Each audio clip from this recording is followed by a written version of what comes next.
Ritchie's Fabulae Faciles, Episode 7.1. Here the story of Perseus and Andromeda continues. We will read and analyze the first few sentences in this episode.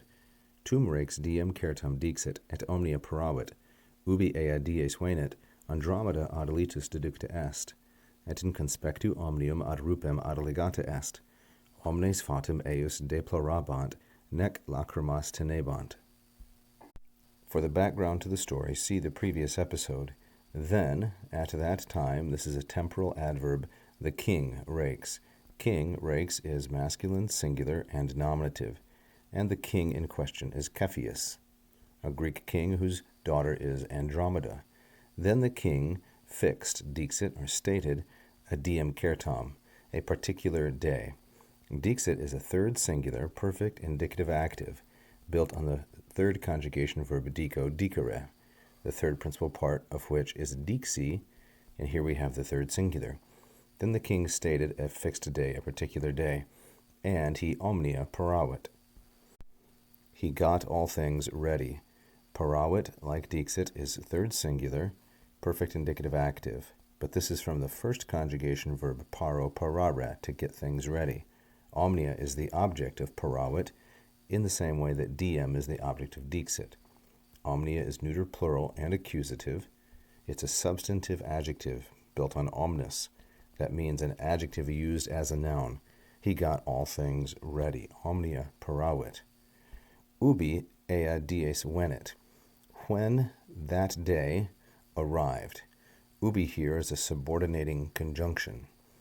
When it's used interrogatively, like so, ubi means where. When it's used as a conjunction in this way, it typically means when. The ea dies in question is this one back here, diem certam, the one that the king had decreed for the sacrifice. So when that day arrived, Andromeda. Andromeda is the subject of this clause. She's feminine singular and nominative. Andromeda ad litus, to the shore, was led, deducta est.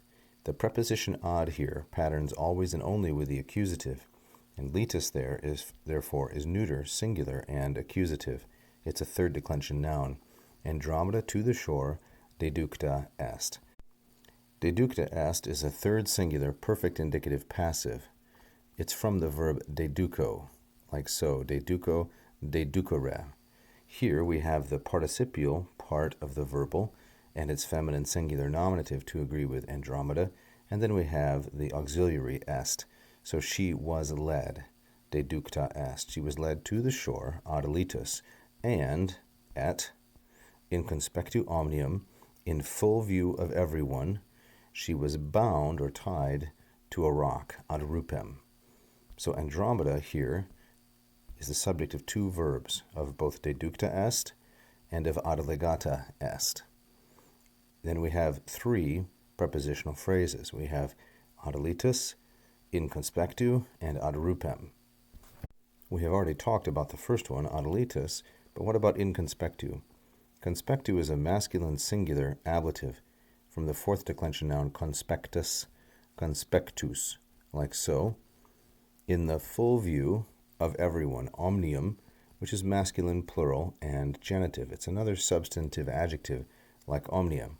In full view of everyone, she was bound or tied ad rupem, to the rock. Rupem is accusative again because that's the case which the preposition ad controls. Everyone, omnes, was decrying her destiny, her death, fatum eius, and they did not hold back their tears. They were not holding back their tears. So in this sentence we have two clauses set out paratactically, that is, one after another without any subordination. Here we had subordination. Here we have two independent clauses connected with this conjunction nec. The subject of the first one is omnes, masculine plural, and nominative, another substantive adjective. Everybody was deplorabant. This is a third plural, imperfect indicative active from the first conjugation verb deploro, deplorare, which means to lament or to feel grief. Its object is fatum, which is a neuter singular and accusative, and then we have the genitive eius, which refers to Andromeda. So they were doing that and not neck, and they were not holding back or restraining their tears. Tenebant is the same person number tense mood and voice as deplorabant, but it's from a second conjugation verb, teneo tenere. Its object is lacrimos, feminine plural, and accusative, meaning tears. And here over on the right we have a photo of the Andromeda Galaxy.